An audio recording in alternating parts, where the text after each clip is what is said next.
قبل ما نبداو الدراري ما نقولش لكم ما تنساوش من هاد لاكس كاع ضروري خصها دير قبل اصلا ما تبدا الفيديو. كتبت نقول لكم راه الكواليتي تكون ناقصه بزاف حيت ما عرفتش الشمس مالها اليوم، يمكن غلبها رمضان، ما عرفتش ما عطاتنيش داك ليكليراج اللي ملفه كتعطيني في الفيديوهات كما كتشوفوا، يكون هاد بروبليم كبير. ولكن اغلبيه الوقت غير في بيسي باش بكن وبينت واحد بارتي صغيره من وجهي، فسمحوا لي بزاف. ودابا خصني نيديتي باش ننزل لكم الفيديو اليوم. بيس مش انا كنت كنتسنى الشمس تطلع. يا واحد السلام عليكم الدراري، مرحبا بكم في فيديو جديد. اليوم غادي نديرو نيو رايزن اي ام دي بيلد. واخيرا انتل ورايزن خرجوا لنا دي بروسيسور جداد اللي هما دي بروسيسور دي ماذر بورد اللي هما انتل 10000 سيريس ورايزن 3300 اكس و 3100 اكس، ولي ماذر بورد ب 550 تخرج تقريبا قريبه، والزد 470 خرجات، وبزاف ديال الناس جراو على لي بيسي بال ما كتفرقش واحد الفرق شاسع ما بين الزد 390 و 470، ولكن ما غاديش يركب ليك. خصك لابد بغيتي الا كان عندك بروسيسور من 9 جينيراسيون بغيتي تابغريدي الجينيراسيون 10 و مبغيتيش تبدل المذر بورد، ضروري خاصك تبدل المذر بورد باش تستمتع بلي تريد ديال البروسيسور اللي زادهم في اي بروسيسور زاد التريد. وهذه واحد الحركه اللي كاين مصلحه ولكن باقي كنبغي عندي اوكي. اليوم غادي نديرو الار اكس 580 بي سي بيلد بلاس رايزن 3300 اكس كواد كور 8 تريد.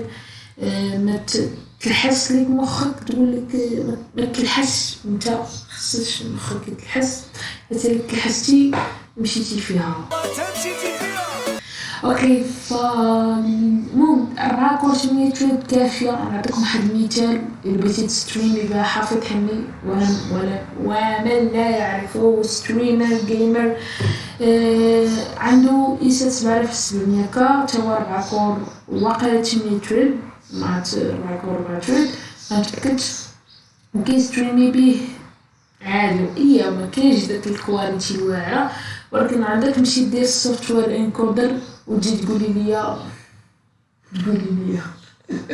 وتجي تقولي في لي كومونتير ناس علاش ما خدمش لي ستريم مزيان. خصك دير هاردوير انكودر، والهاردوير انكودر كيديروا كارت جرافيك. الا درتي السوفتوير انكودر في ستريم البروسيسور هو اللي كياكل الشحن، خص يكون عندك مينيموم 6 كور تقريبا متطابق فوق، وما كاينش شي واحد اصلا كيستريم بلا سوفتوير انكودر، كلشي هاردوير انكودر باش تكون كواليتي زوينه وما يكونش عندك اللاك. سوري سمحوا لي الكواليتي ديال الشمس الكواليتي ديال الاوديو هنايا الشمس لا شات المشرقه كيف باش. المهم كنصور بكري شويه حيت غير هاد المره هادي اكسكيوز عندي تقرا بزاف، خاصني نلوح في الجيمنج شين. نخلي لكم التحضيرات في الديسكريبسيون. يا سيت ليتس جو. اوكي درت سميت قلت لكم غنديرو الار اكس 580 بي سي بيلد تقريبا بحال 1650 سوبر، ولكن انا كنفضل الار اكس 580 حيتاش فيه كتقدر كيعطيك اوبسيون ديال 4 فيرام ولا 8 جيجا بايت في الفيرام، كيعطيك هاد الاختيارات. فيلا نمشيو بيسي باور سبيكر ونبيلديو هاد البيسي على let's do this. alright الدراري، شو اول حاجه غادي نختاروها هي سي بي يو. غادي نختار كما قلت لكم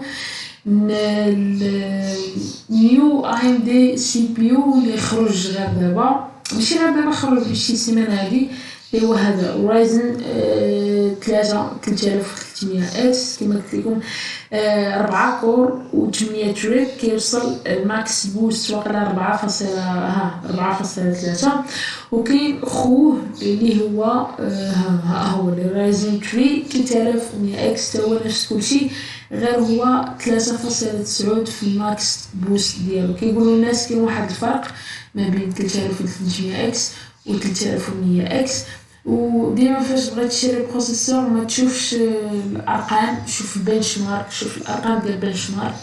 فيا حنا نختار 3300 اكس وبسعر ديال 1000 لا ديال 1019 درهم، $119 $120 1020 درهم. بروسيسور زوين AMD. علاش قلنا AMD؟ علاش انا كنبغي AMD حيت كتقدم لي كواليتي زوينه وزائد انها لاخر تقدم لي كواليتي زوينه زائد الثمن مزيان. ما كنقولش بان انتل عيانه، نقدر انا شي نهار نشري شي بروسيسور من عند انتل بطبيعه الحال كارت جرافيك اوف كورس من انفيديا.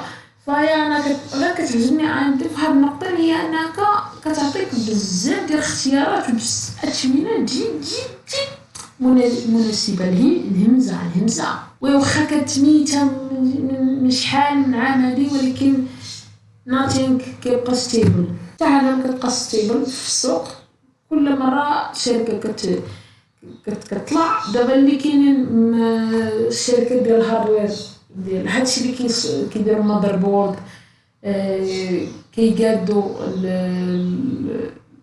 الهيت سينك ديال الجي بي يو.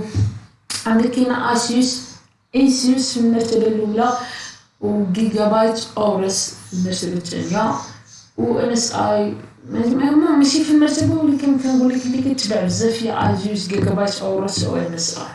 جيجا بايت شويه المهم ما كتباعش بديك الكميه الخياليه بحال اللي كتباع جيجا بايت اورس. طولنا في الهضره، يلاه نبوتيو هادشي في السبله ديال المهنات. المهم عندنا المذر بورد كما قلت لكم غادي نمشيو مع بيفور 50 هاك الماكس. كان عندك شويه البادجيت وبغيتي الشكل، بغيتي الديزاين، بغيتي اللوك يكون زوين، بغيتي صاحبك فاش يطلع على المذر بورد يقول لك واو، ماشي المذر بورد ديال 1993 يقول لك مذر بورد جديده واو. فخذ لك هذه ديال اسوس واعره تقريبا بحال MSI توم هاكن ماكس، MSI بيفور 50 توم هاكن ماكس. فكما كتشوفوا كلهم عليهم خمسة ديال الستار، كلهم مزيانين. انا حيت البيت اقتصادي $650 بيسيبل، داكشي علاش اضطريت ناخذ هاد المذر بورد. بالنسبه للرام غنمشي مع 8 جيجا، غتكون كافيه تقريبا نوعا ما، وضرب شهرين سير 4 جيجا. وعرفتي شنو؟ خلينا نختارو 16 جيجا بايت، ولكن بشرط نضحيو في حاجه، نضحيو في ستوريج، نديرو 240 جيجا SSD. فين هاهي لا ها نديرو 240 جيجا، ولكن اتفاقنا انه ما نديروش ديسك ديور واحد اخر. يعني 240 جيجا تكون كافيك واحد الشهر تقريبا، واخا واحد الشهر واحد اخر غادي تضطر تزيد. فكما تشوفوا تي فورس 800 جيجا بايت 3200 هرتز واعره، ولكن انا كنريكوموند 3600 هرتز مع هاد المذر بوردات غادي تستافد بزاف. صافي قلنا غادي نحبسوا ستور فيديو كارد والكيس خلو حتى الاخر. غنختاروا باور سبلاي 550 واط ومتاعي مغمضه، وعطيني تقريبا ناخذو ديال $60 تقريبا 550 واط. كما قلنا تيرمينال غادي ناخذوه كما خدينا في الحلقه السابقه في البيسي اللي فاتت 550 واط برونز. واو ريلي نايس. الكيس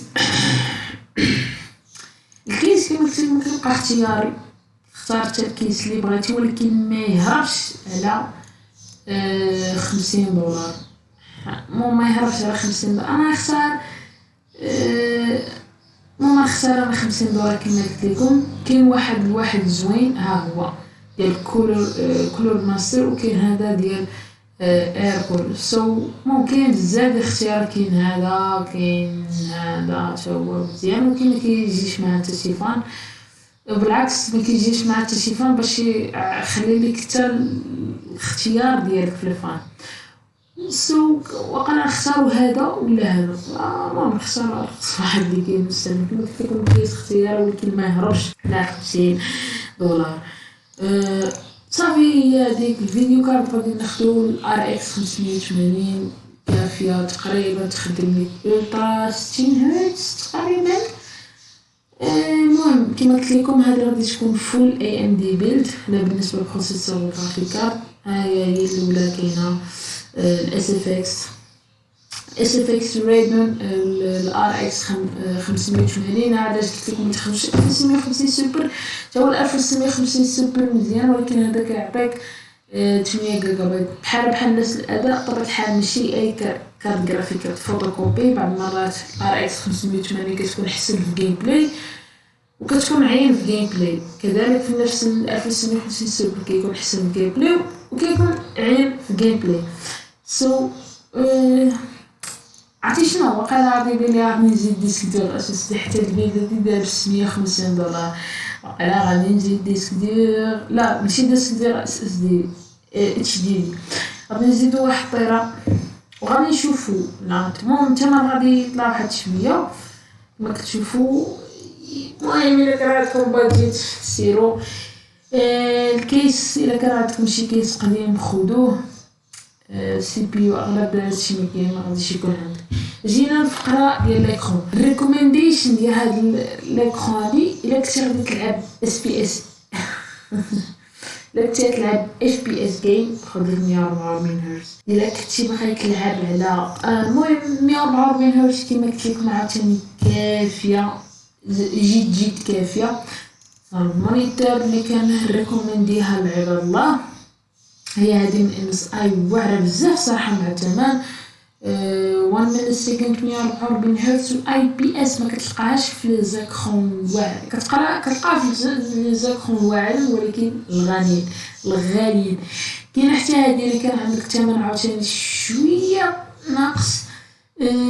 فين هي 23.6 صغيره شويه، ولكن هي VA. كاين ترتيب ديال IPS و VA و TN هي الاخرى. TN بزاف ديال لي اسبورت بلاير كيلعب واحد اصلا.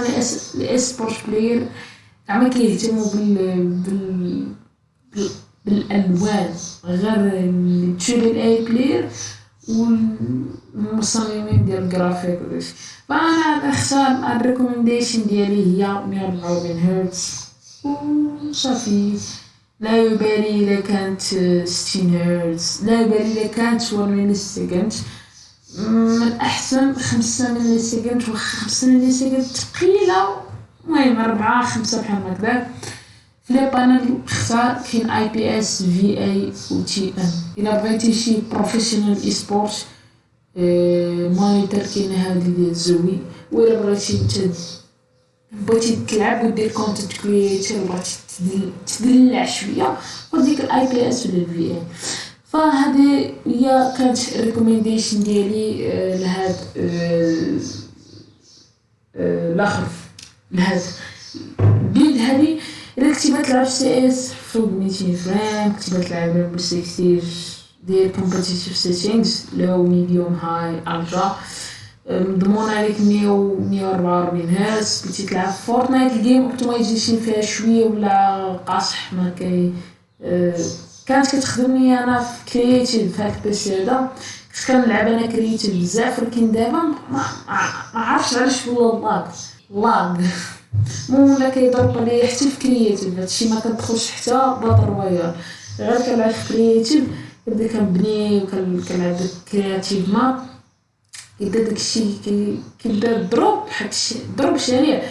وغير اليوم لا البارح اليوم لا البارح انستاليت باتل جراوند موبايل في البيسي. المهم لعبت فيها شي شويه، كي باينه غادي نديزانستالي الصراحه ما عجبتنيش بزاف، ولكن الا عجبتكم غادي نديروها في الشين ديال الجيمنج.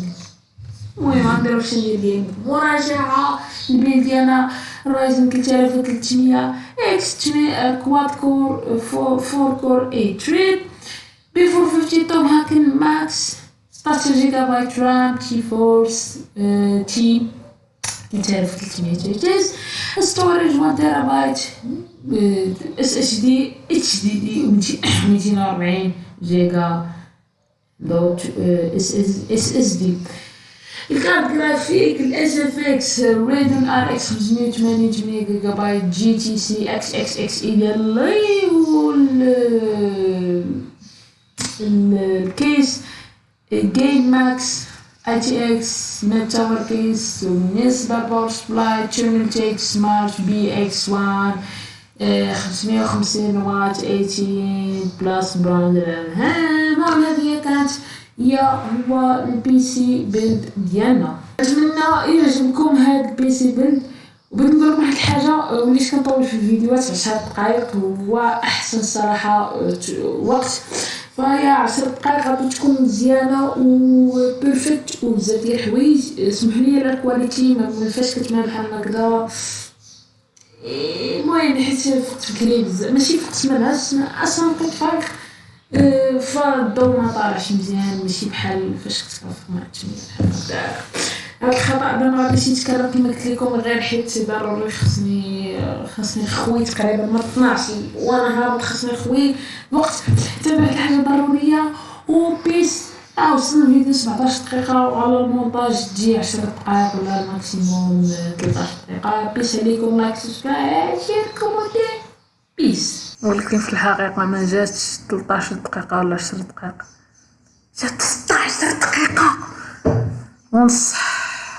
نتمنى تكونوا انكم تفرجتوا الفيديو، ولا وصلتوا لهاد النقطه هادي thank you a lot and peace.